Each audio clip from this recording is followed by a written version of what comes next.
ज्ञानवाप Samajwadi party से अखिलेश यादव ने क्या कहा, आइए वो भी सुनवाते हैं। ज्ञानवापी मस्जिद का और इस तरह के घटनाक्रम भारतीय जनता पार्टी जानबूझ करके करती है, या भारतीय जनता पार्टी खुद होती है या उसके हिडन या इंडिविजुअल मित्र होते उनके साथ, वो अपने अदृश्य मित्रों को भी आगे करती है। क्योंकि भारतीय जनता पार्टी जो बुनियादी सवाल है उनका जवाब नहीं देना चाहती।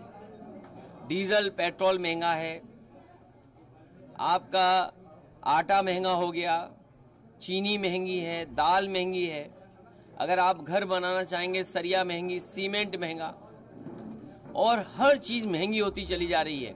जिस समय हम और आप इस बहस को देख रहे थे, पता नहीं देश की कौन सी चीज़ बिक रही थी, किसको खरीदने के लिए आगे किया जा रहा था। जब कभी ऐसी चीज़ें दिखाई जाएंगी ज़्यादा, याद रखना कुछ न कुछ देश की बड़ी चीज़ बिक रही होगी।